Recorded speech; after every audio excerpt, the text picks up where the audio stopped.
gunakan dalam komunikasi? Apa Pak? Apa Bapak Ibu? Menggunakan apa rata-rata Ananda saat ini atau kita? Ada WA ya Bu ya? Ada apa lagi? Kok enggak ada yang jawab? Kita sharing bersama Bu. Ada Bapak Ibu semuanya juga sudah banyak sekali menggunakan YouTube atau anak-anak kita menjadi YouTuber ya Bu ya. Mohon maaf Bapak Ibu, suara saya bisa terdengar dengan jelas? Terdengar Jelas Bu. Ya, kita imbal balik ya Bapak Ibu supaya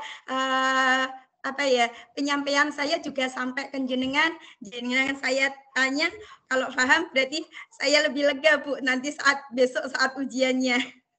Apalagi Bu, komunikasi anak-anak zaman sekarang atau Bapak Ibu guru selain menggunakan YouTube, apalagi Bu, Bapak?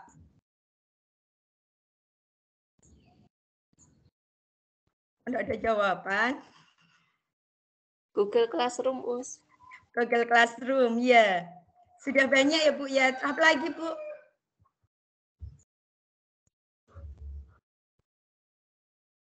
Sudah pernah Ananda kita menggunakan SUE Bu untuk yang dari Microsoft-nya? Atau Bapak Ibu gurunya? Belum Bu. Belum ya, nanti kami ajari lebih lanjut kalau memang membutuhkan. Di sini tujuan pelatihan ini adalah yang pertama, yakni apa gagasan besar dalam komunikasi terampil. Kemudian membahas tentang apa artinya komunikasi yang diperluas atau komunikasi multimode. Kemudian apa artinya bukti pendukung itu buat peserta didik. Kemudian yang keempat yakni bagaimana Ananda dapat merancang komunikasi untuk audiensi tertentu. Jadi Bapak Ibu bagaimana cara merancangnya, Ananda sendiri bagaimana bisa merancang dengan baik dan menghasilkan produk yang bagus dalam berkomunikasi ini. Seperti itu tujuan di pelatihan komunikasi keterampilan komunikasi siswa. Agar kami agak pelan ya Bu ya, supaya Bapak Ibu juga paling tidak belum baca sudah paham paling enggak 50% untuk bisa menjawab pertanyaan yang Ibu besok saat ujian Bu. Di sini kami mempersingkat untuk videonya, bisa dilihat sendiri ya Bapak Ibu, di mana saat ini kita hidup dalam masyarakat yang terhubung, di mana internet memberikan kita beberapa cara untuk terhubung dan berkomunikasi dengan orang-orang di seluruh dunia. Yang mana Bapak Ibu sendiri saat ini atau anak-anak itu juga sudah terhubung ya Bu dalam komunikasi di internet, atau rata-rata kalau anak biasanya kalau saya lihat di game ya Bu ya, mereka bisa kenal di daerah satu dari daerah satu atau daerah lainnya. Bisa seperti anak saya sendiri Bu yang kecil ini kelas 1 ini sudah terhubung mungkin karena sama-sama suka game online, mereka bisa terhubung dari Jawa Tengah, Jawa Barat, seperti itu, sampai luar negeri. Sempat kemarin itu buat apa ya, buat seperti membuat game, dan game itu dibuatnya bersama Bu. Jadi mereka Ananda kami sempat terhubung dari luar negeri juga. Seperti itu. Sekarang anak kecil sudah bisa berinteraksi, berkomunikasi antar negara, antar wilayah seperti itu. Kemudian dengan perkembangan terbaru seperti hal tersebut, jadi ponsel pintar, orang sekarang dapat mengakses internet dan terlibat dalam berbagai bentuk komunikasi seperti itu.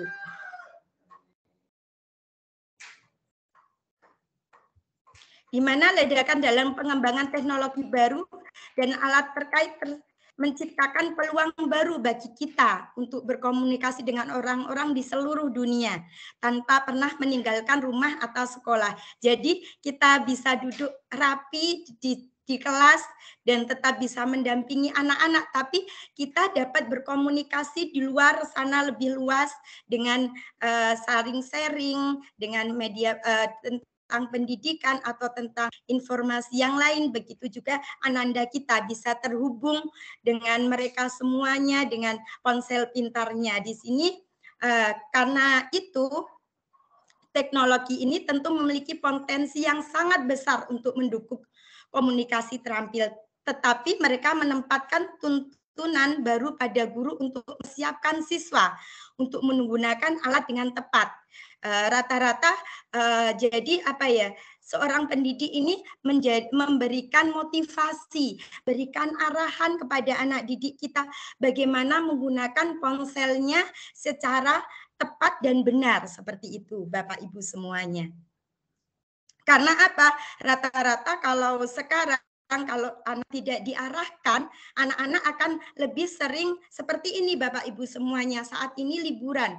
Banyak anak saat ini ponselnya tidak lagi berdiri tapi miring semuanya ya Bapak Ibu. Halo. Iya, Bu. Ya, jarang sekali. Jadi bagaimana kita untuk menyiapkan peserta didik kita bahwa meskipun di liburan sekolah, anak-anak tetap bisa menghasilkan suatu produk atau belajar dengan ponsel mereka dapat bermanfaat untuk pendidikan mereka, seperti itu. Itu pun kita harus merancang.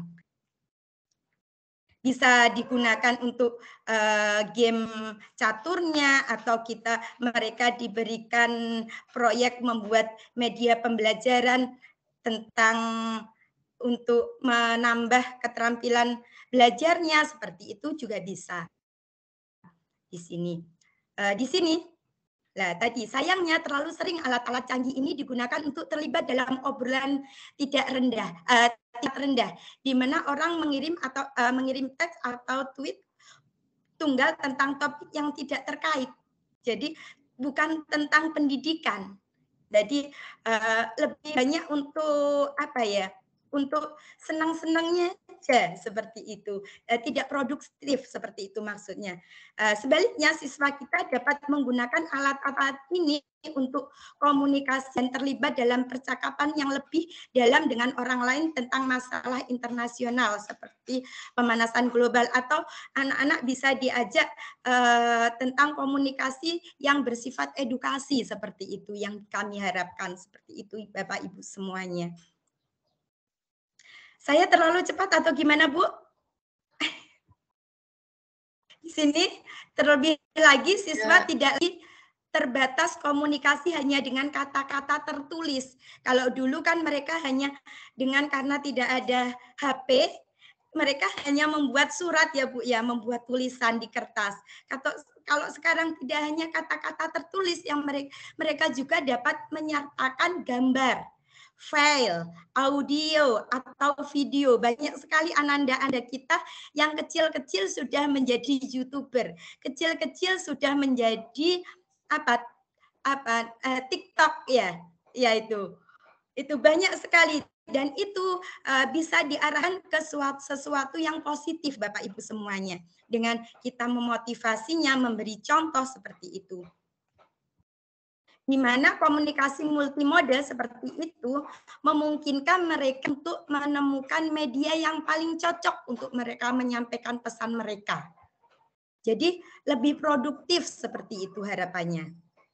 Di mana teknologi memungkinkan siswa untuk menangkap dan berbagi pandangan mereka dengan audiens yang berada di luar lingkungan sekolah mereka. Jadi mereka bisa saling bertukar informasi yang dengan mereka bertukar informasi dengan ide-ide baru mereka akan meningkat juga pengetahuan mereka. Jadi ada makna baru pada gagasan memperluas dinding ruang kelas untuk terhubung dengan dunia luar. Jadi mereka belajar tidak hanya di kelas, mereka dapat belajar di luar kelas, di luar jangkauan mereka, seperti itu. Dan guru ini sebagai pendidik perlu mempertimbangkan cara dan merancang kegiatan pembelajaran yang tepat untuk melibatkan siswa agar menjadi komunikator terampil dan yang efektif, seperti itu harapannya. Saya lanjutkan, di mana komunikasi terampil ini, Bu, yang pertama ini komunikasi dibagi menjadi beberapa, yakni yang pertama adalah komunikasi terampil. Di sini terdapat 4 gagasan besar dalam komunikasi terampil, Bapak Ibu semuanya. Yang pertama adalah komunikasi yang diperluas. Kemudian yang kedua multimode. Kemudian yang ketiga membutuhkan bukti pendukung. Dan yang keempat adalah komunikasi untuk audiens tertentu. Di sini saya akan menjelaskan tentang komunikasi yang diperluas itu seperti apa. Di mana siswa menggunakan komunikasi yang diperluas ketika siswa menunjukkan serangkaian ide yang terhubung, bukan pemikiran tunggal atau sederhana. Di sini dalam karya tulis, komunikasi yang diperluas setara dengan satu atau beberapa paragraf lengkap, bukan kalimat atau frase saja, Bapak Ibu semuanya. Di media elektronik atau visual, komunikasi yang diperluas dapat berupa serangkaian video, menggabungkan multi adegan yang menjadi satu kesatuan atau untuk satu kesatuan cerita, bukan hanya sekedar iklan singkat atau menggambarkan keunggulan sebuah produk. Jadi nanti di bawah ini akan saya jelaskan lebih detail beserta contohnya, Bapak Ibu. Di sini ada pertimbangan dalam komunikasi yang diperluas. Yang pertama, yakni komunikasi yang diperluas dapat dilakukan secara lisan melalui media digital seperti Skippy atau obrolan Twitter atau apa namanya, bisa menggunakan tim seperti ini, menggunakan fasilitas-fasilitas yang lain, tetapi harus ada hasil nyata yang mengharuskan siswa untuk menghubungkan ide-ide yang mereka diskusikan tadi. Jadi diskusinya bisa menggunakan Twitter, menggunakan WA, menggunakan Instagram, tapi di situ ada ide yang ada produk nyata yang dihasilkan seperti itu. Di sini misalnya dengan membuat kumpulan langkah yang tertulis dalam memproyeksikan atau mendokumentasikan apa yang dipelajari siswa dengan melakukan komunikasi. Dan komunikasi yang diperluas ini, yang kedua adalah menjaga atau di sini adalah durasi komunikasi belum tentu menjadi indikator komunikasi yang diperluas. Meskipun komunikasi yang lebih lama lebih mungkin untuk menunjukkan komunikasi yang diperluas, tetapi yang penting adalah hubungan beberapa gagasan yang memenuhi syarat komunikasi yang diperluas ini. Jadi tidak hanya sesuatu durasi yang panjang, tapi kita kurang paham yang dimaksud. Di sini ada beberapa contoh apakah ini termasuk komunikasi yang diperluas. Di sini yang pertama, kenapa tidak? Karena siswa memposting komentar satu kalimat di forum diskusi Canva untuk menanggapi artikel berita pilihan mereka.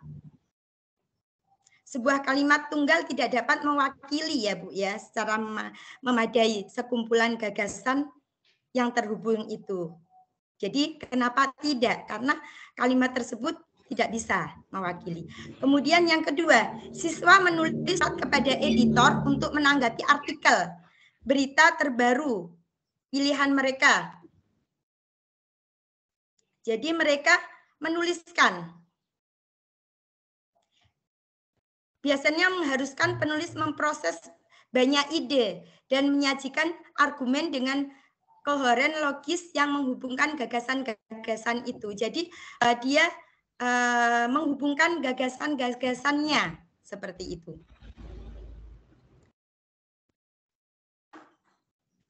Kemudian contoh selanjutnya untuk memperdalam pemahaman Bapak Ibu semuanya, yang pertama adalah iya, karena siswa berpartisipasi dalam webinar dengan menulis buku di mana mereka menyajikan tinjauan rincian tentang buku penulis, lalu menjawab pertanyaan lanjutan yang diminta oleh penulis, di mana siswa mengomunikasikan seperangkat ide tersebut yang terhubung dalam ulasan mereka.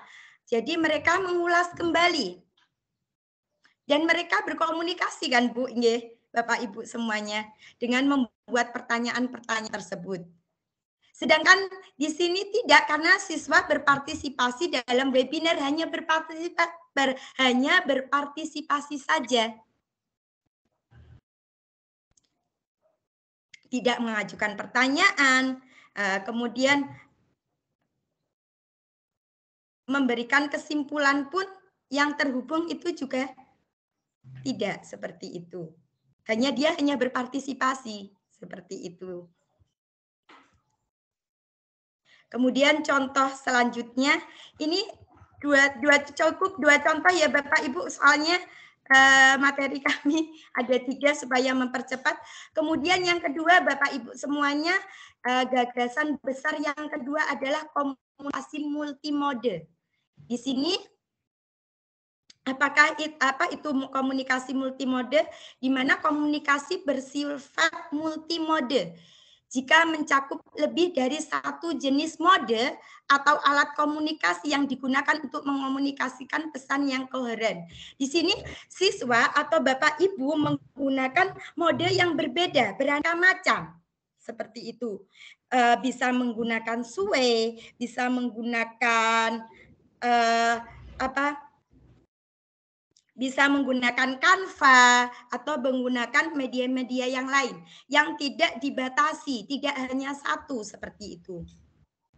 Di sini siswa dapat membuat presentasi yang mengintegrasikan. Jadi membuat presentasi ini dari berbagai macam mode, Bu. Ada video, ada teksnya, ada fotonya, menggunakan blog seperti itu. Jadi berbagai mode. Kenapa disebut multimode seperti itu? Paham ya Bapak Ibu ya?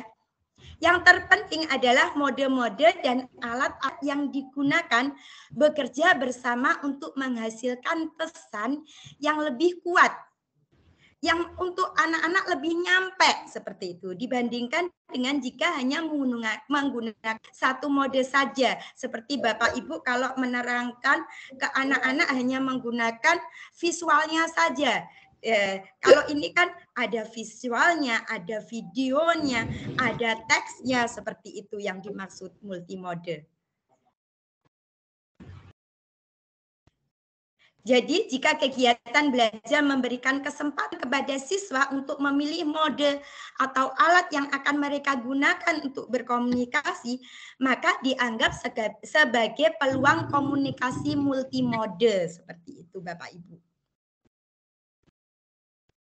Jadi untuk pertimbangan utama komunikasi multimode yang pertama adalah jika memungkinkan siswa harus beri kuasa untuk memilih mode dan alat yang sesuai tujuan mereka dalam mengomunikasikan pesan. Bukan diberi mode tertentu. Anak ini silakan menggunakan mode Sway saja, tidak seperti itu, tapi mereka mendapat kebebasan menggunakan berbagai mode yang mereka inginkan. Seperti itu. Yang kedua, karena tujuan komunikasi multimode adalah untuk membangun pesan koheren yang lebih kuat daripada komunikasi menggunakan model tunggal, di mana pilihan model dan alat yang dilakukan siswa adalah elemen penting dalam mengembangkan kompetensi komunikasi terampil abad 21, seperti itu. Di sini contohnya ada beberapa contoh Bapak Ibu semuanya. Iya, karena siswa menggunakan media pilihan mereka. Jadi mereka memilih, bukan kita yang menentukan. Dia memilih medianya berupa radio, televisi, dan media cetak. Untuk membuat iklan penemuan baru mereka. Sedangkan yang kedua tidak, karena siswa membuat iklan radio untuk penemuan baru mereka hanya satu mode. Seperti itu. Kemudian contoh berikutnya, ini lanjut aja ya Bu ya. Kayaknya sudah paham ya Bapak Ibu ya contohnya, supaya lebih singkat dari multimode. Gimana Bapak Ibu? Ya, Us, lanjut. Ya. Sini kalau siswa membuat podcast ini biasanya dilakukan anak saya SMA itu Bu, kemarin membuat podcast. Itu mampu mereka. Siswa membuat podcast tentang badai di kelas jurnalis, termasuk naskah tertulis, podcast audiovisual. Jadi kalau untuk anak-anak SMA mungkin di sini ada Bapak Ibu SMP atau SMA ya. Di situ anak hanya diberikan gambaran saja Bapak Ibu. Itu yang kemarin Mas Inam lakukan itu gambaran tentang seperti ini urnya. Kemudian anak Anda bisa menentukan menggunakan mode yang bagaimana. Dia bisa bermacam mode yang dia gunakan seperti itu.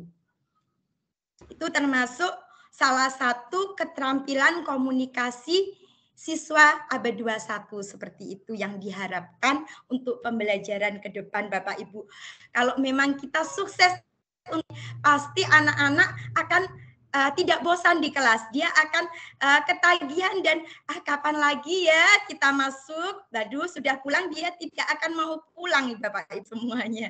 Kemudian yang ketiga, memberikan bukti pendukung. Ini yang ketiga.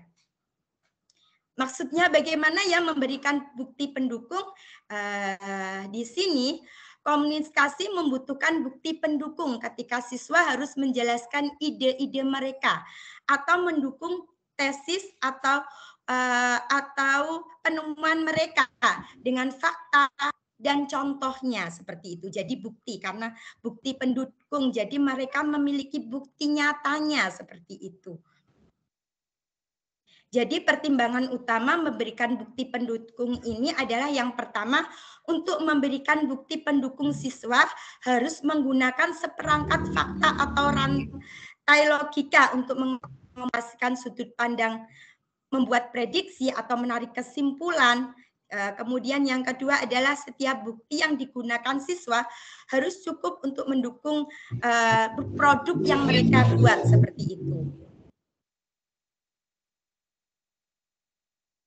Jadi mereka benar-benar paham sampai menghasilkan sebuah bukti yang mereka dapat dukung untuk dijelaskan kepada kita semua. Agar memenuhi syarat sebagai memberikan bukti pendukung, kegiatan pembelajaran harus juga memenuhi persyaratan untuk komunikasi yang diperluas dan multimode seperti itu. Jadi berhubungan Bu, seperti Bapak Ibu semua. Ini contohnya adalah di sini tidak, karena siswa menurunkan persamaan matematika, hanya menurunkan sesuai dengan konsep yang sudah diajarkan. Kemudian iya, karena kenapa? Iya, karena siswa mendeskripsikan, turunan tersebut dapat mendeskripsikan apa yang sudah diberikan cara matematika seperti itu. Kalau ini tentang matematika atau materi-materi yang lain. Ini contoh yang berikutnya adalah ini iya, karena siswa menulis esai tentang penyebab masalah atau peristiwa tertentu. Sedangkan tidak, ini hanya menuliskan karena pilihan mereka seperti itu.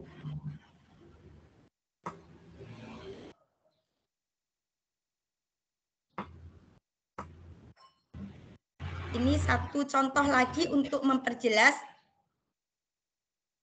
Siswa menuliskan postingan blog yang menunjukkan lini masa menjelang Perang Vietnam. Hanya menuliskan saja, Bu. bukti pendukungnya hanya menuliskan saja. Sedangkan yang kedua ini, siswa menuliskan postingan blog yang menunjukkan lini masa peristiwa tentang Vietnam itu, kemudian menjelaskan bagaimana setiap peristiwa berkontribusi terhadap pecahnya perang tersebut. Jadi mereka juga menjelaskan, tidak hanya menuliskan saja seperti itu yang dimaksud dengan bukti pendukung Bapak Ibu semuanya. Selanjutnya ya, ini untuk mempersingkat waktu. Selanjutnya adalah tentang komunikasi dirancang untuk audiensi tertentu. Di mana siswa diharuskan untuk merancang komunikasi untuk audiens tertentu. Mereka harus memastikan bahwa komunikasi sesuai dengan pembaca, pendengar, pemirsa, atau orang lain tertentu yang berkomunikasi dengan mereka. Dan siswa tidak cukup hanya komunikasi dengan audiens umum di internet. Mereka harus memikirkan kelompok tertentu dengan kebutuhan khusus agar komunikasi mereka tepat. Seperti itu. Jadi mereka berkomunikasi dari berbagai sumber seperti itu. Yang mana saat berkomunikasi dengan audiens tertentu, siswa harus memiliki alat, konten, atau gaya yang mereka gunakan untuk menjangkau audiens tersebut. Di mana mereka mungkin diminta untuk mempertimbangkan yang mana alat apa yang dapat diakses atau digunakan audiens. Seumpama saya menggunakan Telegram, sedangkan Bu Is tidak memiliki Telegram, apakah nyampe komunikasi kita? Tentunya tidak ya Bu ya, Bapak Ibu semuanya. Jadi kita menentukan kita mau komunikasi dengan siapa. Apakah alat itu juga dimiliki oleh seorang atau yang kita ajak komunikasi. Jadi kalau kita ingin berkomunikasi dengan ananda kita menggunakan Classroom seperti itu. Apakah anak-anak kita sudah menginstal Classroom-nya di HP-nya seperti itu? Kemudian yang kedua, informasi yang relevan yang harus mereka sajikan agar audiens memahami tesis mereka. Tidak muluk bahasanya seperti itu. Kemudian yang ketiga, formalitas atau informalitas. Bahasa yang mereka pilih agar sesuai dengan audiens. Nangkep. Kalau bahasanya orang dingil diajak bahasa yang terlalu mulu-mulu, maka ananda kita nyambung enggak dengan kata-kata kita? Tentunya tidak. Seperti itu. Bahasa juga kita utamakan seperti itu. Agar memenuhi syarat untuk gagasan ini. Aktivitas pembelajaran mungkin menentukan audiens tertentu atau siswa yang diizinkan untuk memilih audiens sendiri. Jadi kalau kita audiensnya adalah dari tetangga kita, negara tetangga kita, otomatis paling tidak kita juga sama-sama anak kita sama-sama paling tidak kalau tidak bisa bahasa Inggris paling tidak bisa bahasa Melayu seperti itu. Kemudian misalnya siswa dapat mengembangkan beberapa jenis presentasi untuk mengajar siswa yang lebih mudah tentang cara membagi pecahan seperti mereka harus memutuskan media apa yang digunakan untuk menjangkau siswa tersebut menggunakan podcast dan jenis bahasa dan konten apa yang akan dikaitkan dipahami oleh siswa. Yang mana ini memenuhi persyaratan meskipun misalnya podcast tidak pernah digunakan oleh siswa yang lebih muda. Seperti itu. Dan banyak guru mendapati bahwa ada gunanya untuk menentukan audiens dengan usia atau latar belakang yang berbeda dari siswa sendiri. Untuk menekankan perlunya memikirkan audiens untuk komunikasi. Jadi kita menggunakan berbagai alat, itu juga kita melihat ananda kita. Seumpama ananda kita ini mampu nggak menggunakan alat seumpama menggunakan SWE kalau memang mereka juga belum mengenal seperti itu. Berarti yang pertama kalau kita berkomunikasi dengan SWE berarti paling tidak kita mengenalkan dulu tentang SWE itu bagaimana. Contohnya saya mau berkomunikasi presentasi ini dengan SWE. Bapak Ibu mungkin akan melihat saja dan tidak bisa merespon seperti itu. Jadi kita menentukan audien kita itu juga sama-sama bisa, sama-sama mengerti, sama-sama tahu. Paling tidak kita mengenalkan terlebih dahulu seperti itu. Ini contoh-contohnya Bapak Ibu. Yang pertama adalah karena apa? Siswa membuat video selamat datang untuk ditunjukkan kepada para siswa pada tahun ajaran mendatang menggunakan gambar dan bukti seperti itu. Jadi kalau sudah Ananda menyajikan dalam bentuk gambar, dalam bukti video, jadi berbagai mode itu bisa dikatakan iya mendukung seperti itu. Ini dikatakan tidak karena siswa membuat sebuah video tentang sekolah menggunakan gambarnya saja. Tidak buktinya tidak tersus, tidak ada tambahan videonya seperti itu. Kemudian contoh satu lagi adalah di sini siswa membuat halaman web yang berisi beberapa gagasan untuk meningkatkan produk tertentu. Halaman web ini tersedia untuk umum, tetapi siswa tidak perlu mempertimbangkan atau mengomunikasikan, tidak mempertimbangkan dan tidak mengomunikasikan kepada audien. Sedangkan yang kedua ini siswa menggunakan kode pilihan berisi beberapa gagasan, meningkatkan produk tertentu, kemudian menuliskan surat kepada pembuat produk untuk perubahan-perubahan ini. Jadi mereka juga memberikan gagasannya, mengomunikasikan seperti itu, Bu, Bapak. Kemudian ini kayaknya si contoh. Ya, jadi di sini jadi desain pembelajaran abad 21 dimaksud untuk mewakili serangkaian kode di rubrik untuk tujuan pembelajaran. Sebagai bagian dari kursus ini ada diminta untuk meninjau lessonnya. Ini ada lessonnya, saya contohkan beserta lessonnya. Di bawah ini untuk memperdalam pemahaman Bapak Ibu tentang rubrik komunikasi yang terampil. Di sini nanti ada lebih lanjutnya Bapak Ibu. Bisa dibaca seperti ini. Ini contohnya Bapak Ibu semuanya kami contohkan. Ini praktek dalam pembelajarannya Bapak Ibu. Ini sekolahnya SMP Negeri 2 Blora. Ini untuk anak usia 12 sampai 15 tahun untuk usia SMP. Tujuan pembelajarannya menumbuhkan proses penulisan dengan memberikan kesempatan bagi anak mengeksplorasi, menggunakan berbagai genre penulisan, membuat video, membuat karya seni. Kemudian ini dalam praktek pembelajarannya,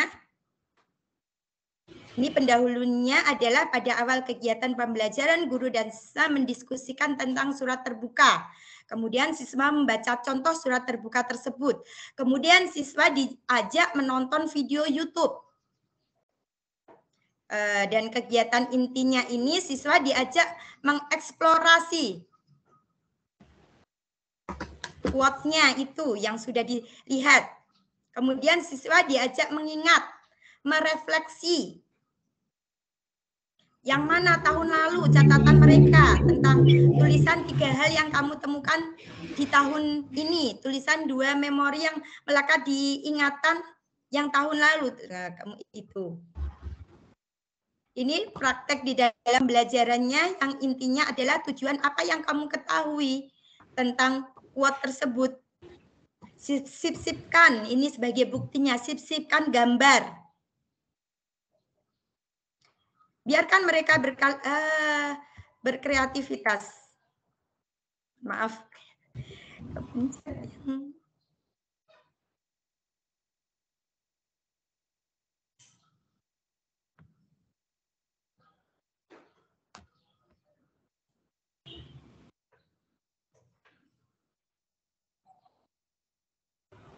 Nanti bisa dipelajari Bapak Ibu semuanya di yang sudah baca, sudah lengkap Bapak Ibu semuanya tentang komunikasi, keterampilan berkomunikasi. Ini Bapak Ibu. Siswa kemudian membagikan nasihat kepada siswa baru. Guru memoderasi video tersebut yang sudah disiapkan, siswa-siswa lain diminta untuk memberikan komentar. Masukan positif. Gitu. Itu harapannya ke depan Bapak Ibu. Asik ya Bapak Ibu ya, pembelajaran yang seperti ini pasti akan anak-anak akan betah di kelas, akan asik dan terasa sudah siang seperti itu. Di sini Microsoft menawarkan banyak alat untuk mendukung peserta didik Bapak Ibu dalam sebuah penelitian mereka. Di sini nanti akan kami kenalkan beberapa fitur-fitur Microsoft. Kalau Microsoft Word ini sudah biasa Bapak Ibu gunakan ya Bapak Ibu. Ada Microsoft Word, ada Microsoft PowerPoint. Ini juga sudah biasa Bapak Ibu gunakan. Tidak perlu kami jelaskan lebih detail. Kemudian Microsoft Sway ini Bu, Bapak Ibu, memungkinkan peserta didik untuk membuat presentasi multimedia yang menarik untuk web. Di sini Bapak Ibu semuanya untuk sebagai motivasi kita semua Bapak Ibu, Microsoft Sway ini sudah pernah saya praktekkan di tahun 2020 di anak saya kelas 4 yang lalu Bapak Ibu. Ini menjadi pembelajaran mereka yang asik dan menyenangkan. Karena di Microsoft Sway ini anak-anak ini setelah membaca di berbagai sumber, kemudian dia mempraktekkan seperti di kurikulum Merdeka banyak sekali praktek ya Bu ya, banyak sekali LK yang mereka gunakan. Jadi mereka pernah menggunakan praktek dari tentang sifat cahaya dipantulkan. Lah itu tentang sifat-sifat cahaya itu mereka praktekkan. Setelah saat mereka praktekkan, mereka dapat menyimpulkan bahwa sifat cahaya itu seperti ini. Mereka foto, mereka video, kemudian mereka kemas di dalam Sway tersebut.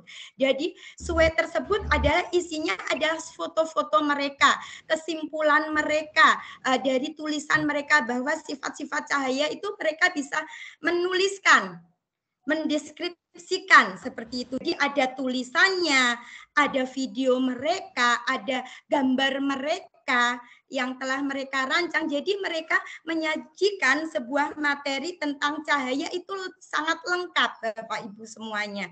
Nanti setelah presentasi ini akan saya kasih link contohnya untuk Sway Bapak Ibu. Kebetulan saya memiliki beberapa Sway satu tahun sepertinya, kelas 4 itu. Jadi seumpama kalau Bapak Ibu dari berapa peserta ini kemarin? Berapa peserta Pak Jun kemarin?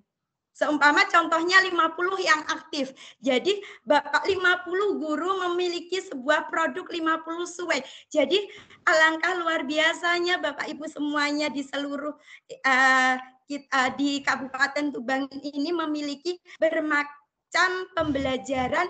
Jadi kita bisa bertukar. Seumpama Pak Winda si megang kelas 5. Pak, besok kalau saya memegang kelas 5, aku minta Swaymu ya Pak ya. Sekarang saat ini kebetulan saya memegang kelas 4. Model-model pembelajarannya sudah lengkap. Alhamdulillah. Seumpama saya berada di kelas 5, besok otomatis saya akan minta. Jadi kalau memiliki produk pembelajaran, kita akan bisa KKG juga akan memiliki produk yang bermacam-macam dari kelas 1 sampai kelas 6 itu lengkap dengan materi yang luar biasa. Itu harapannya ke depan. Kemudian Microsoft Video Editor ini memungkinkan peserta didik untuk membuat film dokumenter. Ini kalau kemarin anak saya Bapak Ibu semuanya di Azam itu pernah di TKB-nya membuat film dokumenter tentang kemarin peta Indonesia itu. Itu bisa kita arahkan. Jadi kalau untuk ananda kita kelas 1 sampai kelas 6 otomatis kalau kita motivasi, kita ajari, insya Allah bisa seperti itu. Kemudian perekam suara Microsoft itu juga ada Bapak Ibu. Jadi memang lengkap. Memang ada perbedaan dan ada keunggulan antara Google dan Microsoft seperti itu. Ini contohnya rubrik Bapak Ibu, di mana kalau kita berada di dimensi rubrik pertama, ini siswa tidak diharuskan menghasilkan komunikasi luas atau komunikasi multimode, tidak diharuskan di tahap di rubrik yang pertama ini. Kemudian di rubrik yang kedua ini siswa diharuskan berkomunikasi luas, tapi mereka tidak diharuskan memberikan bukti pendukung. Tidak usah bukti pendukung, kalau memang tidak perlu bukti pendukung, tapi diharuskan berkomunikasi secara luas, itu berarti masuk di rubrik yang kedua. Kalau memang besok saat soalnya seperti itu ya Bu ya, Bapak Ibu semuanya. Kemudian kalau masuk di rubrik yang ketiga, itu siswa diharuskan untuk berkomunikasi multimode, kemudian diharuskan bukti pendukung, menerapkan gagasan, contoh, kemudian diharuskan komunikasi audiensi, mereka diharuskan mendesain komunikasi untuk audiens tertentu, tetapi tidak keduanya. Itu. Baru yang keempat itu siswa diharuskan komunikasi luas atau komunikasi multimode, kemudian diharuskan bukti pendukung, diharuskan audiens tertentu itu. Waktunya saya ya, tinggal sebentar Pak Jun. Mohon maaf. Di sini pohonnya seperti ini Bapak Ibu semuanya. Contohnya. Ya, Bapak Ibu semuanya bisa dibaca lebih lanjut, lebih paham lagi dengan mengerjakan tugas-tugas setelah dibaca, tidak hanya di scroll. Kalau memang waktunya tidak cukup di scroll, nanti kalau ada waktu luang Bapak Ibu bisa membacanya lebih tuntas untuk lebih paham. Ini dari saya. Terima kasih Bapak Ibu semuanya. Semoga bermanfaat. Wassalamualaikum warahmatullahi wabarakatuh. Dan dilanjutkan monggo Pak Junaidi. Terima kasih.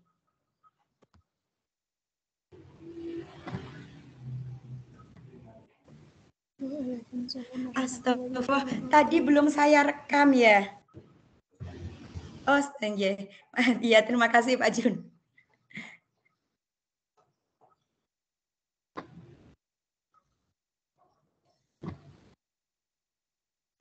Ya, terima kasih Pak Jun. Monggo materi yang kedua di Pak Junaidi, Bapak Ibu semuanya.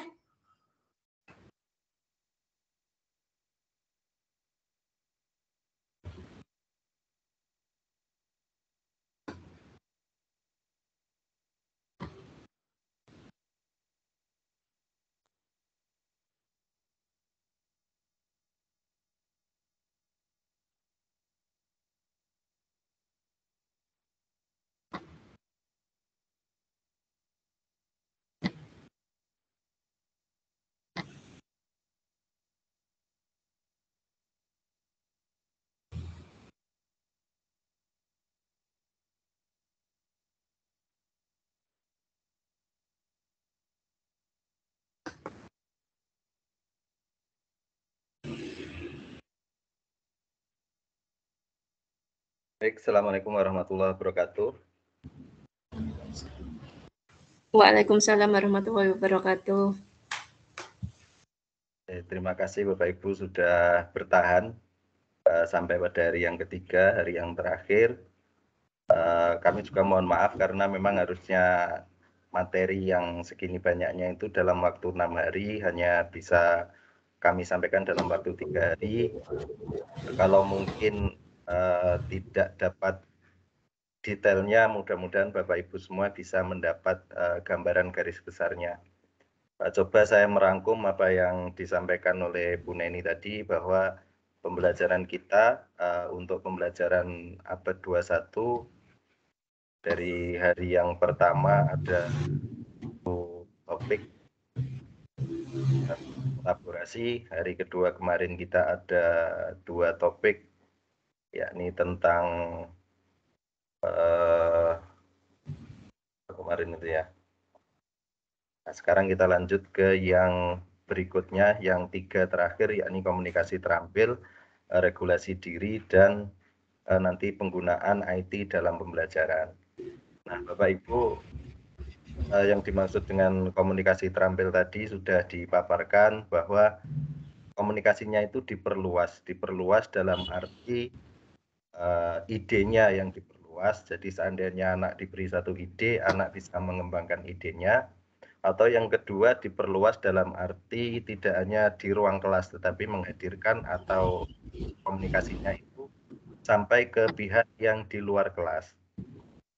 Kemudian yang selanjutnya dengan komunikasi multimoda, artinya kita sudah mengenal ada banyak moda komunikasi, baik secara lisan maupun tertulis, secara audio, secara visual. Nah, harapannya nanti anak terampil berkomunikasi dengan semua macam moda itu. Kemudian selanjutnya komunikasi juga memerlukan adanya bukti-bukti. Jadi ketika anak itu mengkomunikasikan suatu ide, maka diharapkan ada bukti-bukti sehingga orang yang menerima informasi itu percaya, kemudian mengikuti dengan ide-ide tersebut.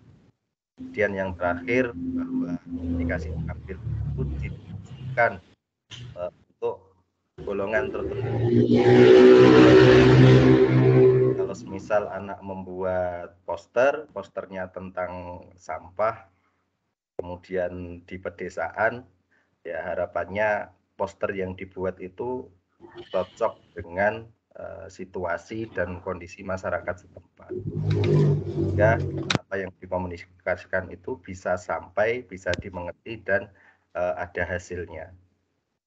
Seperti itu Bapak Ibu. Kemudian rubriknya tadi ada 4 dengan 3 kata kunci.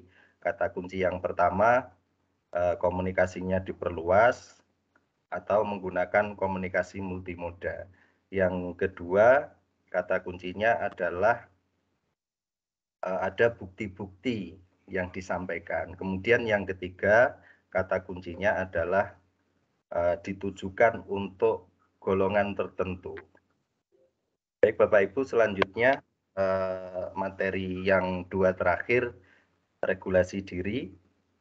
Nanti kita usahakan untuk jam 5 sudah selesai, sehingga mungkin kami hanya memaparkan singkat saja. Mudah-mudahan Bapak Ibu mengerti ide pokoknya. Kalau untuk detailnya, saya kira ketika Bapak Ibu nanti membaca di modulnya ataupun di Microsoft Learn, Bapak Ibu akan bisa mendapatkan detail-detailnya.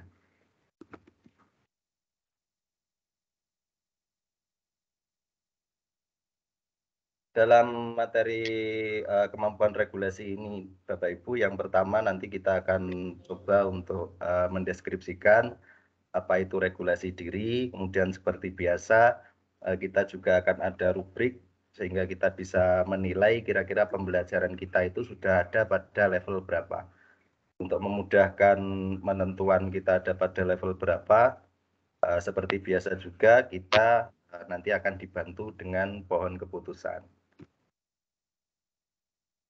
Yang dimaksud dengan regulasi diri di sini Bapak Ibu, bahwa ketika siswa itu melakukan pembelajaran, maka siswa bisa mengatur, memantau, dan mengevaluasi pembelajaran mereka sendiri.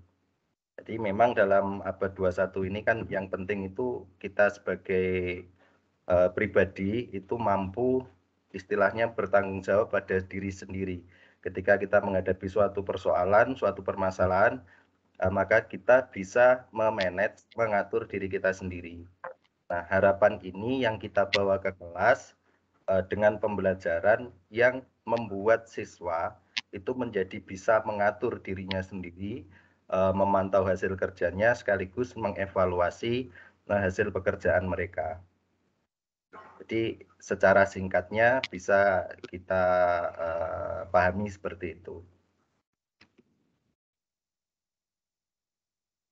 Jadi tujuan dari pelatihan materi kali ini khususnya adalah kita nanti akan coba untuk mencari gagasan-gagasan besar apa yang ada dalam regulasi diri.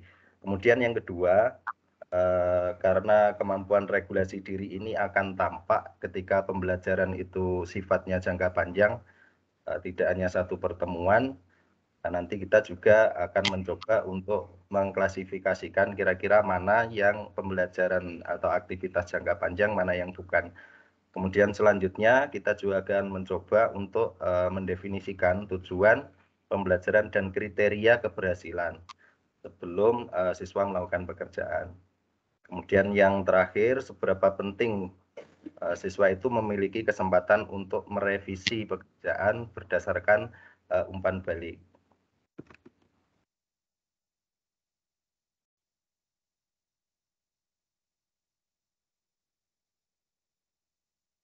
Bapak Ibu, ini adalah alasan mengapa siswa harus menggunakan regulasi diri. Yang pertama, bahwa siswa perlu untuk mengambil tanggung jawab atas pekerjaan.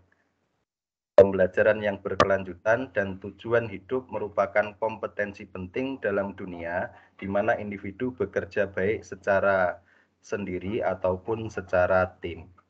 Jadi diharapkan dengan kita menggunakan mempertimbangkan regulasi ini dalam pembelajaran, nanti siswa akan memiliki rasa tanggung jawab, kemudian memiliki perasaan bahwa belajar itu akan berkelanjutan setahap demi setahap, dan juga memiliki kompetensi di mana dia bisa bekerja dengan baik, baik secara sendiri maupun dalam tim. Yang kedua, bahwa individu yang memiliki kemampuan metakognitif untuk memantau pekerjaan mereka sendiri. Jadi kemampuan metakognitif ini kan kalau kita bisa menilai kemampuan kita sendiri. Jadi metakognitif itu definisi singkatnya adalah kita mampu mengukur kemampuan kita sendiri, apa yang ada di pikiran kita, apa yang ada di benak kita, kita bisa mengetahui itu. Jadi kalau kita tahu, tentu saja itu akan enak karena ada orang yang kurang punya kemampuan metakognisi itu kan nanti terbolak-baliknya dalam arti sebetulnya dia mampu tapi dia tidak tahu gitu, atau terbalik dia sebenarnya tidak tahu tapi merasa tahu gitu. Artinya ya ini kan tidak pas. Artinya kalau ada suatu pekerjaan ketika siswa dewasa nanti merasa tahu tapi begitu dilakukan kok tidak bisa ya, atau sebaliknya ada pekerjaan sudah ditolak dulu, waduh tidak bisa saya, tapi sebetulnya dia itu mampu. Maka kemampuan metakognitif ini juga diperlukan untuk dikembangkan oleh kita sebagai guru dalam pembelajaran. Jadi agar siswa ini kemampuan metakognisinya itu berkembang. Baik Bapak Ibu, untuk selanjutnya bahwa pengaturan diri ini ada beberapa hal yang harus dipertimbangkan, bahwa yang pertama, cara yang akan kita gunakan adalah kita melibatkan siswa kepada kegiatan jangka panjang, yang mana kegiatan jangka panjang itu memerlukan perencanaan dalam prosesnya, dan juga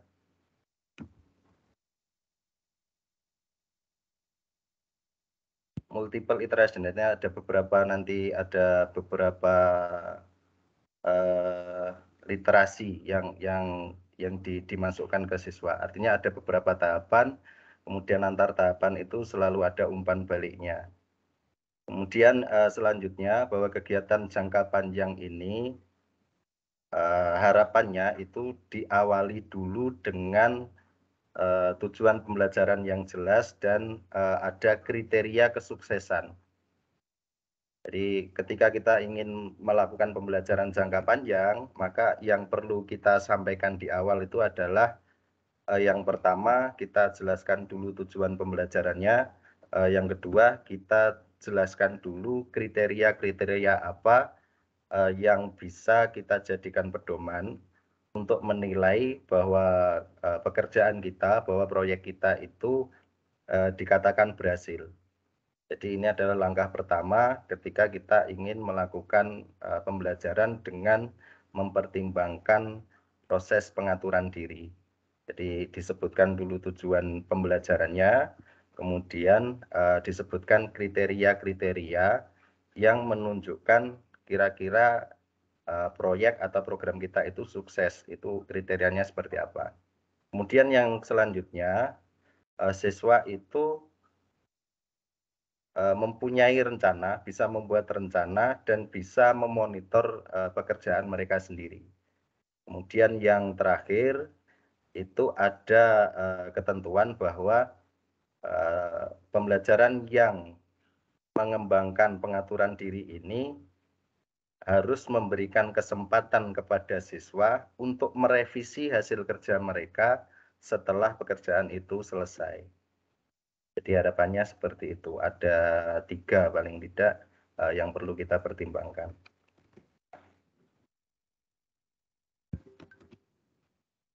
Baik Bapak Ibu, kita mencoba, ya, ini ada beberapa contoh, nanti kita coba tentukan apakah ini sudah cocok dengan pembelajaran untuk pengaturan diri atau tidak.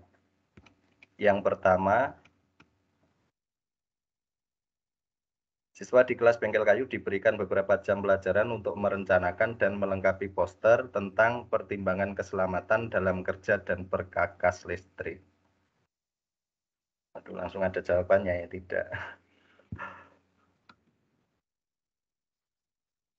Yang kedua, siswa di kelas Bengkel Kayu diberikan beberapa jam pelajaran untuk merencanakan dan melengkapi poster tentang pertimbangan keselamatan dalam bekerja dengan perkakas listrik. Kemudian siswa diberi rubrik yang merincikan tujuan pembelajaran dan elemen-elemen penting yang harus dimasukkan ke dalam poster. Jadi ini tentang yang pertama. Jadi ada gagasan besar yang pertama, kata kunci yang pertama, tujuan pembelajaran dan kriteria kesuksesan itu harus disebutkan ketika kita ingin melakukan pembelajaran dengan mempertimbangkan pengaturan diri. Dengan mengembangkan pengaturan diri, maka yang pertama itu yang harus disampaikan. Jadi harus sebutkan dulu tujuan dan juga kriteria kesuksesan.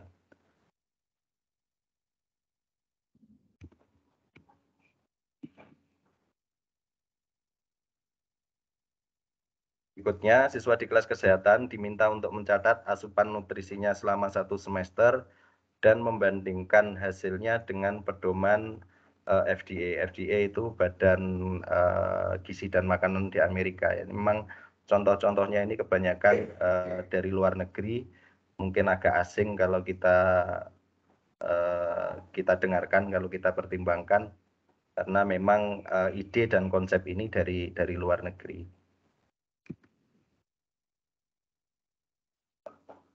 Kira-kira bisa dipahami nggak ini bedanya antara contoh pertama dan kedua? Jadi kalau yang pertama ini kan dia hanya mencatat dan membandingkannya saja. Kalau yang kedua, ini ada beberapa hal yang ditambahkan. Jadi ada proyek dari waktu ke waktu. Artinya ini lebih jangka panjang sifatnya dan juga tahapan-tahapannya itu lebih jelas. Jadi ini ide pokok yang kedua. Tadi yang pertama tujuan dan kriteria, yang kedua adalah mereka bisa memantau pekerjaan mereka sendiri. Ini contohnya, kalau di fotonya ini kan dari Arab nih ya.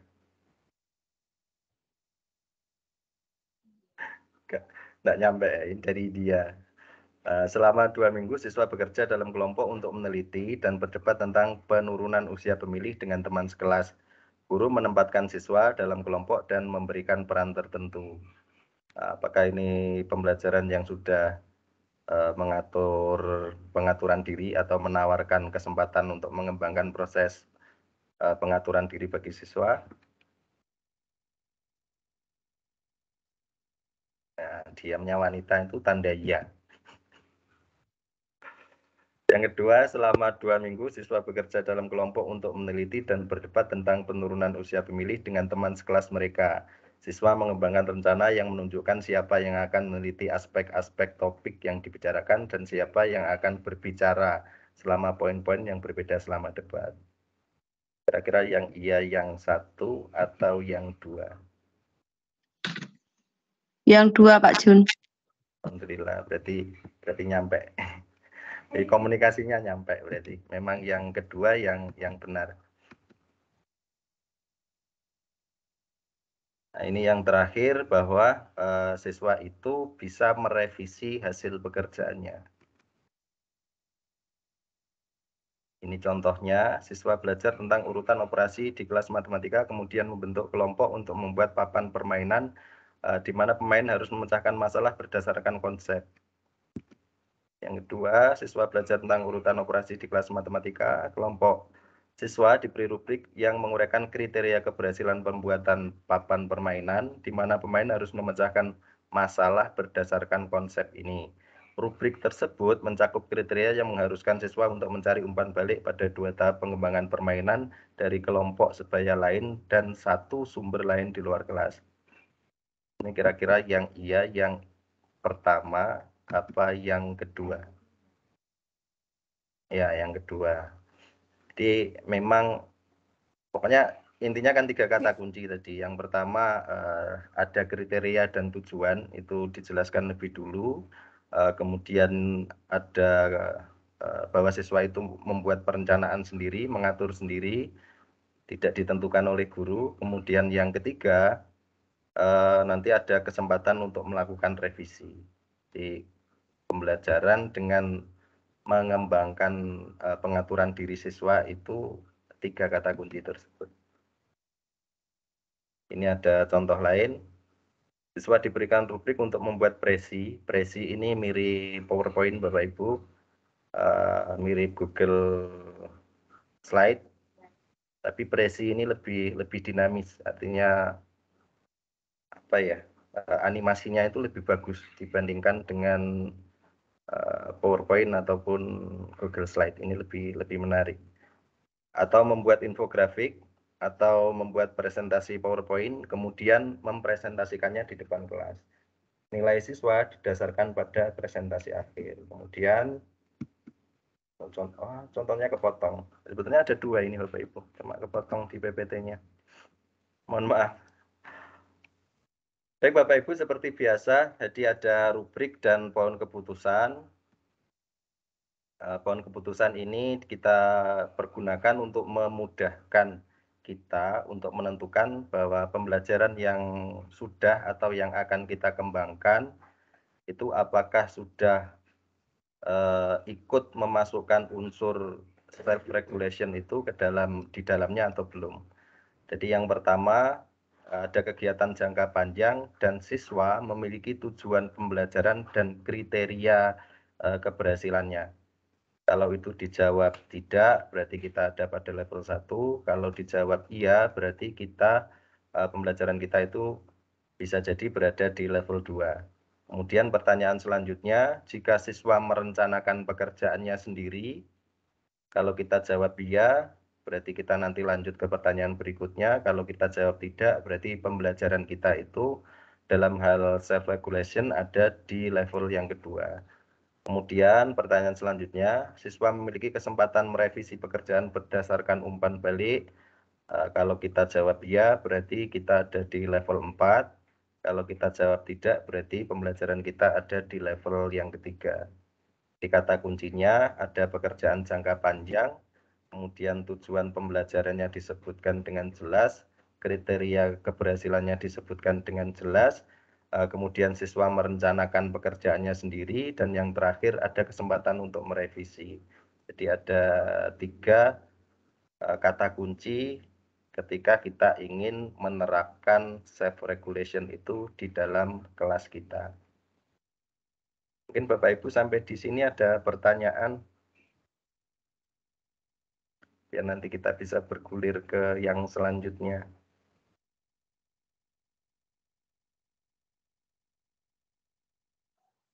Lanjut Pak Jun. Lanjut. Lanjut Pak. Ya, siap Lanjut. Bu. Jadi intinya Bapak Ibu, jadi ketika kita memberikan tugas yang sifatnya proyek jangka panjang, harapannya 3 kata kunci ini ikut kita pertimbangkan. Jadi ada tujuan, ada kriteria yang jelas. Langkah-langkahnya justru tidak perlu jelas. Ini kalau kalau untuk yang level lanjutannya. Kalau untuk memulai ya tentu saja kita ajarkan dulu ke siswa kita ajari dulu langkah-langkahnya. Tapi kalau kita terus seperti itu artinya kita tidak mengembangkan kemampuan siswa untuk bisa mengatur dirinya sendiri. Jadi tujuan akhir kita ya 3 kata kunci ini muncul di pembelajaran kita. Makin tidak jelas tugas yang kita berikan, yang penting tujuannya jelas, kriterianya jelas, itu makin baik dipandang dari sudut pandang self regulation ini. Itu Bapak Ibu, selanjutnya kita coba untuk masuk ke materi pemanfaatan TIK.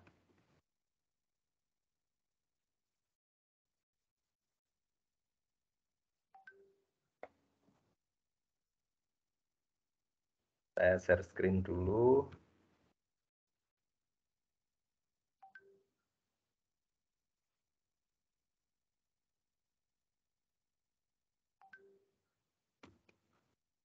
Ini materi yang terakhir Bapak Ibu, harusnya 3 jam pelajaran, artinya ada waktu yang lebih banyak seharusnya biar kita bisa tahu detail-detailnya, tapi sekali lagi kami mohon maaf, kami tidak bisa menyajikan ini secara terperinci, tapi mudah-mudahan garis besarnya nanti bisa Bapak Ibu kembangkan sendiri. Ini sumber-sumber yang yang boleh atau yang disediakan oleh Microsoft ketika Bapak Ibu ingin mempelajari sendiri topik tentang pemanfaatan IT ini. Jadi kemarin di Learning Microsoft itu juga sudah ada beberapa handout juga bisa di-download untuk membantu kita mempelajari materi ini. Bapak Ibu, logo-logo ini ada yang asing apa enggak? Yang kenal ada berapa, Bu?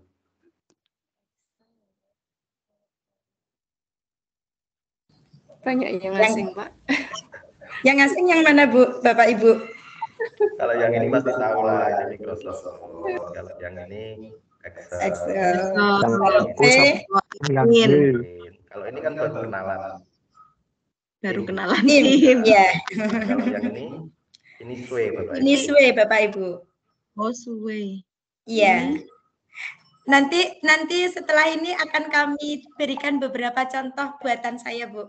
Kalau yang untuk memberi gambaran. Ini OneNote. OneNote itu semacam buku catatan. Jadi kalau kita pakai ini sangat fleksibel. Apapun bisa kita tempel ke situ. File apapun bisa kita tempel. Jadi ini benar-benar mirip buku catatan. Penulis opo wae bisa. Kalau yang ini simbol OneDrive. OneDrive itu kalau di Google Drive. Google Drive. Nah, akun yang Bapak Ibu punya yang guru inovatif itu ada yang 1 tera kapasitasnya, ada yang 5 tera. 1 tera itu berarti 1000 giga. Kalau 5 tera berarti 5000 giga. Artinya HP Bapak Ibu sekarang kalau yang sudah menginstal OneDrive itu bisa menampung 1000 giga sampai 5000 giga. Nggak perlu bawa flash disk kemana-mana. Yang ini Microsoft Outlook. Mic-nya Outlook ini kalau di Google dia Gmail untuk kirim-kirim email. Kalau Yammer ini semacam medsos. Karena memang sebetulnya awalnya prasyarat untuk mengikuti kegiatan ini itu harus lulus Microsoft yang level 100 Bapak Ibu. Tapi karena yang lulus level 100 itu kemarin yang daftar cuma sedikit, akhirnya diberi kebebasan. Begitu diberi kebebasan, akhirnya ya kasihan pesertanya begitu, mau masuk tim aja susahnya begitu, karena memang belum kenal. Seandainya sudah kenal ya sudah biasa. Artinya lebih fokus ke materinya, bukan ke aplikasinya. Tapi karena Bapak Ibu memang belum berkenalan, ya, memang kita butuh waktu lama kemarin untuk sekedar aktivasi, untuk sekedar masuk ke kelas, memang butuh waktu. Ya untungnya Bapak Ibu bersabar, akhirnya ada sekitar 30-an yang lanjut pelatihan. Yang lainnya sepertinya harus menyerah di jalan. Baik Bapak Ibu, untuk pemanfaatkan TIK dalam pembelajaran, seperti biasa nanti akan ada rubrik, kemudian ada pohon keputusan, kemudian ada kita akan bahas juga pengertian-pengertian tentang pemanfaatkan TIK. Nah, nanti kita akan perjelas bahwa pemanfaatan TIK ini yang dimaksud adalah pemanfaatkan TIK oleh siswa. Artinya ketika guru yang memanfaatkan, maka itu tidak dikategorikan sudah melakukan pembelajaran dengan memanfaatkan TIK. Jadi yang memanfaatkan itu harus siswanya, bukan guru. Jadi misal guru memutar video di YouTube, ya itu bukan penggunaan TIK karena gurunya gitu. Tapi kalau misal siswa mengerjakan soal ujian dengan form, nah itu baru boleh dibilang, meskipun itu juga tingkat rendah dibilangnya. Jadi dibedakan, ada penggunaan TIK itu ada tingkat rendah dan ada tingkat tinggi. Semakin interaksinya itu banyak, semakin ada timbal balik antara siswa dengan aplikasinya atau dengan TIK-nya itu dipandang tingkat tinggi. Apalagi kalau siswa bisa menghasilkan produk TIK, itu yang disebut dengan pemanfaatkan TIK tingkat tinggi. Kalau nonton itu tingkat rendah, tapi kalau membuat itu yang tingkat tinggi. Daripada anak nonton video YouTube, ya anak buat video YouTube. Singkatnya seperti itu. Baik Bapak Ibu, kita coba deskripsikan beberapa ide pokoknya. Yang pertama, bahwa TIK ini telah menjadi bagian yang tidak terpisahkan dalam semua aspek kehidupan, termasuk pendidikan. Artinya Bapak Ibu, memang kita itu mau tidak mau, terpaksa tidak terpaksa, ikhlas tidak ikhlas, ya memang harus menerapkan TIK ini dalam pembelajaran. Sesedikit apapun itu tetap akan bermanfaat daripada tidak sama sekali. Monggo Bapak Ibu yang sudah terlanjur punya grup WA misalnya, jangan sampai dibuang. Bapak Ibu punya sesuatu yang pemanfaatan TIK, monggo digunakan. Jangan sampai itu ditinggal gara-gara sekarang pembelajaran sudah kembali ring lagi. Karena itu tetap kita butuhkan. Paling tidak anak-anak kita itu kan hidupnya masih 10-20 tahun lagi untuk mereka betul-betul mereka itu hidup gitu. Kalau sekarang kan baru menyiapkan. Nah, mereka butuh ini gitu. Artinya sekecil apapun pemanfaatan TIK yang diberikan oleh kita itu akan tetap bermanfaat untuk anak-anak. Jadi yang sudah pakai Google Classroom monggo tetap dipakai, yang sudah pakai Team monggo terus dipakai, yang sudah pakai form monggo tetap dilanjutkan. Yang ketiga, pemanfaatan TIK menjadi salah satu kebutuhan dalam transformasi pengalaman mengajar serta untuk membuat dan merancang berbagai ide atau informasi baru. Ini tujuan materi kali ini Bapak Ibu. Ada 4. Jadi kita nanti akan tahu apa itu ide pokok pemanfaatan TIK dalam pembelajaran, kemudian bagaimana pemanfaatan TIK dalam belajar itu melatih keterampilan dasar atau mereproduksi informasi. Kemudian yang kedua, pemanfaatan TIK itu bisa mendukung proses konstruksi belajar. Ini berkaitan dengan kemarin materi. Ada yang double, ini berarti ada Bapak Ibu yang jejer ini. Ada yang berdekatan. Kemudian yang selanjutnya, bagaimana sebuah produk TIK ini dibuat untuk pengguna otentik. Jadi ini juga ada hubungannya dengan komunikasi terampil, bahwa komunikasi itu harus dirancang sesuai dengan audiennya, sesuai dengan tujuan komunikasi itu disampaikan ke golongan mana. Jadi memang ini semua 6 dimensi ini berkaitan Bapak Ibu. Tidak bisa dipisahkan antara satu dengan yang lainnya.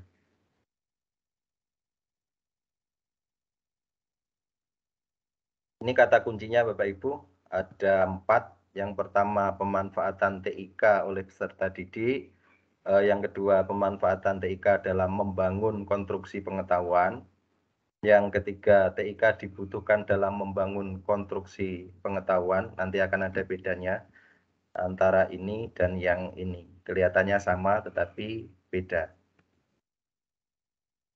Bedanya Bapak Ibu, kalau di pemanfaatan TIK dalam membangun konstruksi pengetahuan ini memang TIK-nya ini bisa dihilangkan gitu untuk membangun konstruksi pengetahuannya. TIK ini sifatnya bisa disubstitusi, bisa digantikan. Sementara yang ini berarti memang betul-betul TIK-nya ini tidak bisa digantikan. Kita membangun konstruksi pengetahuannya itu betul-betul harus menggunakan TIK. Jadi ada bedanya. Yang terakhir, bahwa peserta didik ini diharapkan nanti bisa sebagai perancang produk TIK. Meskipun sekedar video saja, sekedar PPT, presentasi, artinya kan itu memang betul-betul buatan mereka. Itu sudah produk TIK, Bapak Ibu. Nggak perlu harus sampai bikin aplikasi, bikin hal-hal yang sulit-sulit. Walaupun kalau sampai ke sana juga malah lebih bagus. Bapak Ibu, ini yang pertama kita coba rincikan. Apakah peserta didik memanfaatkan TIK dalam pembelajaran? Kita cek, ini ada contoh kasusnya. Peserta didik menggunakan aplikasi Microsoft Excel untuk melengkapi tugas statistik pada pelajaran matematika. Kira-kira ini termasuk pemanfaatan TIK apa belum?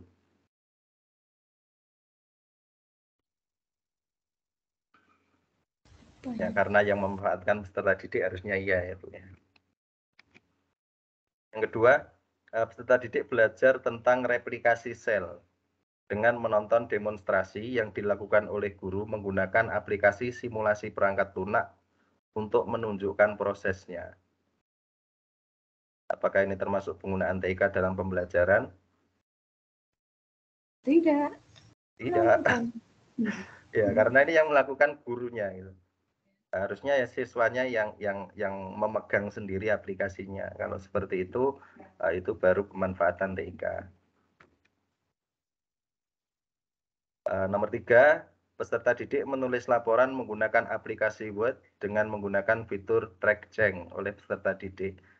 Jadi Word ini Bapak Ibu, kalau sudah punya akun seperti yang Bapak Ibu miliki sekarang, itu bisa dikerjakan oleh banyak orang sekaligus. Itu bisa. Nah, nanti siapa yang melakukan perubahan itu kelihatan. Siapa mengedit bagian mana, kapan dieditnya, yang ditambahkan apa saja, itu kelihatan. Dan dokumen ini juga bisa dikembalikan ke awalnya. Ke jam berapa, bisa. Pas ini, Diniel bisa ini berarti ya. Guru-gurunya. Kalau sekolah-sekolah yang ingin deploy, istilahnya deploy, nanti boleh japri saya untuk deploy ini. Jadi syaratnya cuma Bapak Ibu itu punya domain sekolah. Domain itu alamat web itu sekitar 60-75 ribu. Untuk beli domain itu selama 1 tahun. Asalkan punya domain itu, nanti Bapak Ibu bisa membuatkan email untuk semua yang ada di sekolah. Bisa sampai 1000, bisa sampai 2000 akun. Bisa digunakan untuk siswa berkolaborasi seperti ini.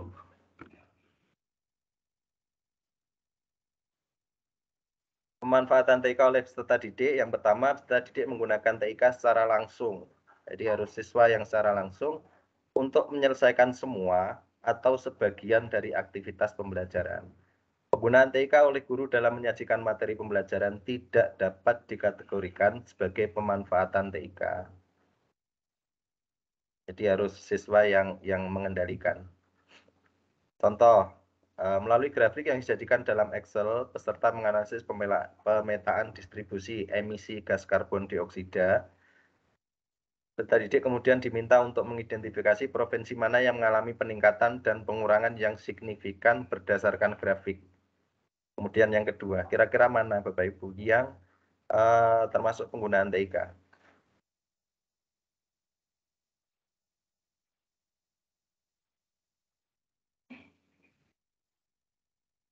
Jadi kalau yang pertama, siswa hanya melihat. Yang kedua.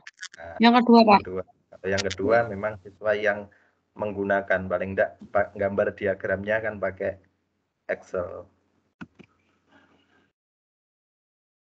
Pertanyaan selanjutnya, jadi ini kata kunci yang kedua bahwa TIK ini digunakan untuk membangun konstruksi pengetahuan. Menggunakan foto untuk menampilkan video,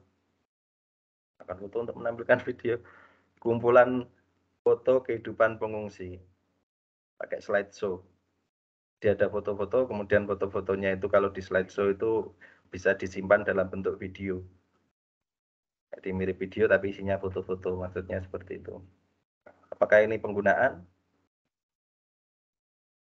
Jawabannya tergantung. Siapa yang gunakan? Siswa atau guru? Contoh berikutnya. Peserta didik menulis laporan lab yang menjelaskan penemuan mereka dengan menggunakan probeware untuk mengukur panas, berat, dan waktu selama reaksi kimia berlangsung. Ini memang agak... Mungkin ini pelajaran SMA ya. Mendeskripsikan bagaimana berat berubah dari waktu ke waktu ketika panas naik dan hipotesis tentang hubungan antar ketiga variabel tersebut. Jadi siswa menggunakan aplikasi probeware. Kalau siswa yang menggunakan berarti termasuk penggunaan TIK. Yang keenam, peserta didik menggunakan Microsoft Visio. Nah, Visio ini keren sebetulnya. Jadi Visio ini bisa digunakan untuk membuat infografis, membuat selebaran, membuat booklet. Nah, itu sudah ada template-templatenya. Cuman ya memang jarang kita pakai. Biasanya buat template, buat poster juga tetap pakai Microsoft Word gitu. Kalau dulu, kalau sekarang pakai PPT, mungkin juga pakai Canva. Tapi Visio ini sebetulnya juga keren. Bisa untuk membuat bagan itu juga bisa, sudah ada template-nya. Pemanfaatan TIK dalam membangun konstruksi pengetahuan. Yang pertama, penggunaan TIK secara langsung pada tahap konstruksi pengetahuan dari suatu kegiatan pembelajaran. Yang kedua, penggunaan TIK untuk membangun konstruksi pengetahuan secara tidak langsung. Jadi ada dua hal. Yang pertama secara langsung, yang kedua secara tidak langsung.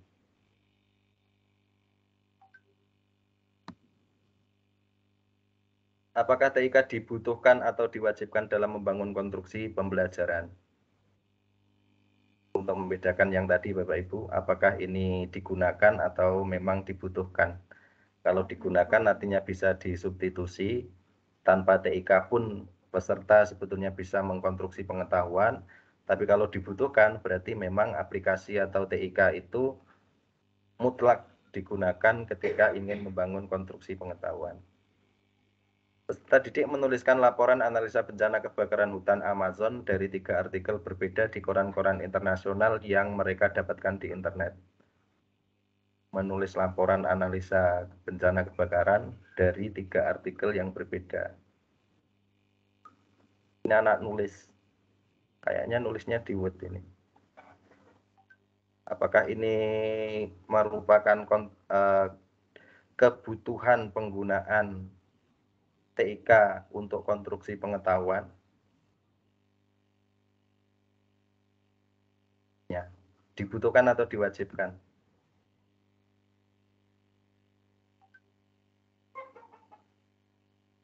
Apakah untuk membuat analisa bencana kebakaran hutan itu memang harus pakai ini? Atau enggak?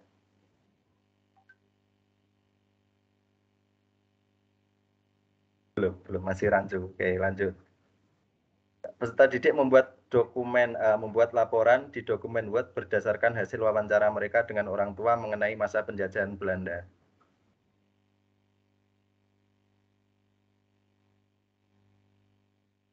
Itu ada rekamannya Bapak Ibu. Kira-kira yang mana? Apakah yang ini yang wajib atau yang ini?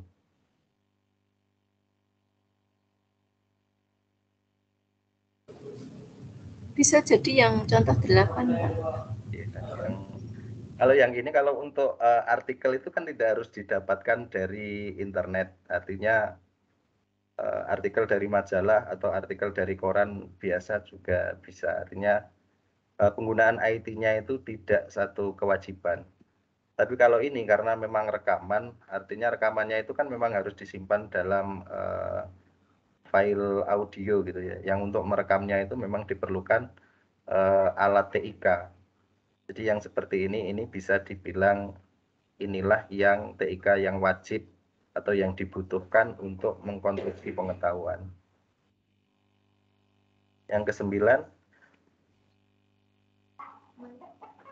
peserta didik secara berkelompok membuat diagram proses yang menunjukkan rantai makanan di ekosistem hutan berdasarkan apa yang telah mereka pelajari dengan menggunakan aplikasi simulasi berbasis TIK. Saya kira ada pembandingnya, tidak ada pembandingnya. Ada yang mau masuk, tolong diizinkan. Terus.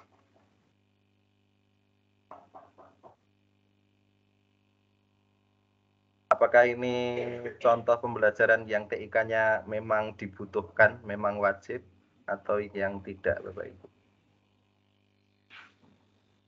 Ini kata kuncinya di bawah itu, menggunakan aplikasi simulasi berbasis TIK. Nggih, Pak, diwajibkan itu, Pak. Iya.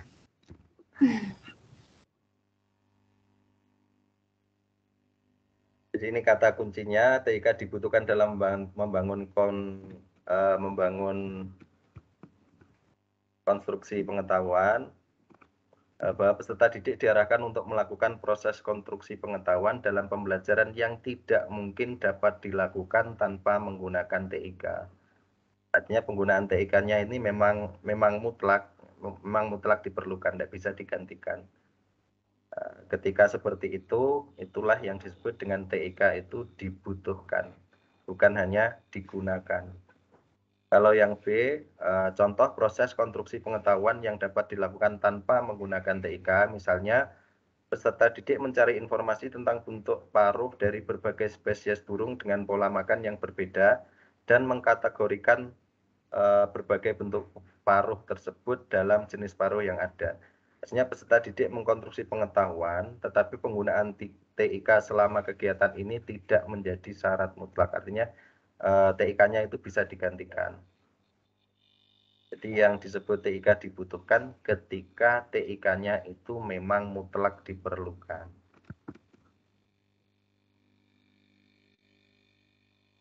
Oke, ini yang terakhir, kata kunci yang terakhir, bahwa peserta didik berperan sebagai perancang produk TIK dalam pembelajaran. Ini contoh pembelajarannya. Peserta didik secara berkelompok membuat video ekoturism di Indonesia dengan menggunakan PowerPoint Recorder yang selanjutnya akan dibagikan di berbagai platform streaming video.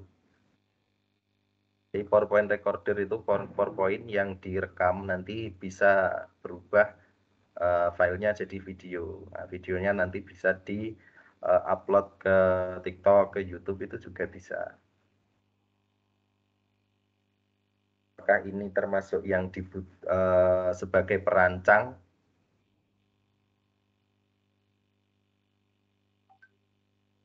Yang mana? Kira-kira masuk ke kategori itu, Bapak Ibu? Ke kategori ini. Siswa berperan sebagai perancang produk TIK ketika kegiatannya seperti ini.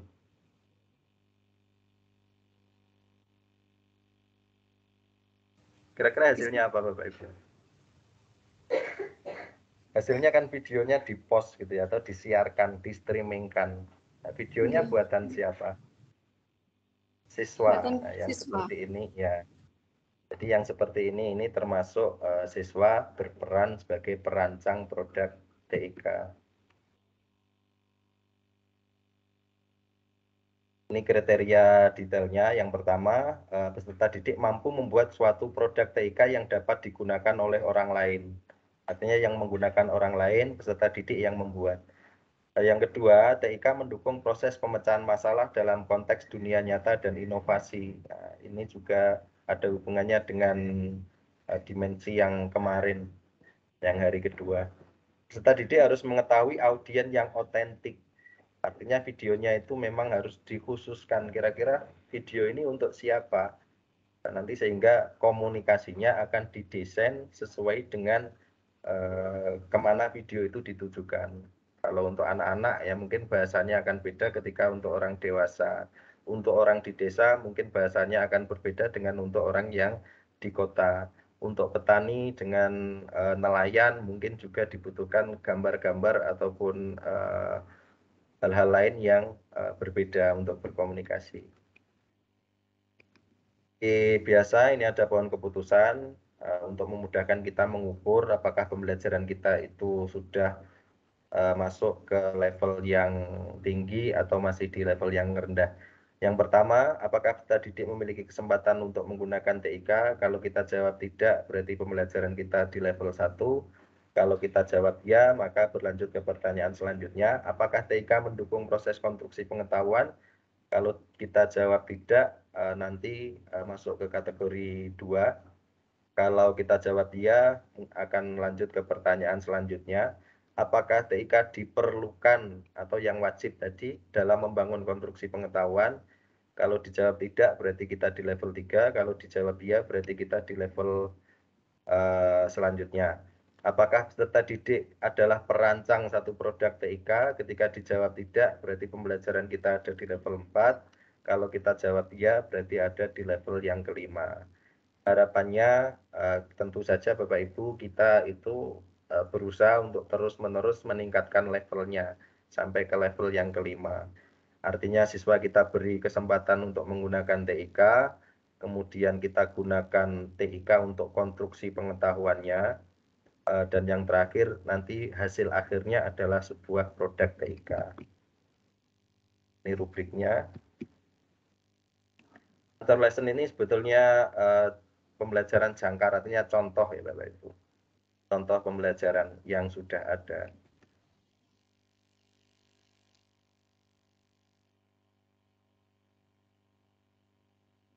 Ini sumber-sumber yang bisa digunakan untuk Bapak Ibu mempelajari lebih lanjut. Baik, terima kasih Bapak Ibu sudah pukul 5:05. Artinya saya sudah makan waktu Bapak Ibu 5 menit. Mohon maaf. Baik Bapak Ibu, ada pertanyaan atau enggak? Kalau tidak ada, mungkin bisa kita akhiri. Monggo Bapak Ibu, kalau ada pertanyaan.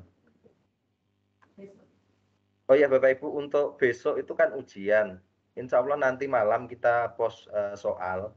Jadi Bapak Ibu ujiannya tetap besok, tapi nanti malam itu kita berikan soalnya. Harapannya Bapak Ibu bisa gunakan untuk latihan. Gimana Bapak Ibu? Ujiannya ya daring gini, Pak. Enggak. Ujiannya pokoknya Bapak Ibu ngerjakan soal itu,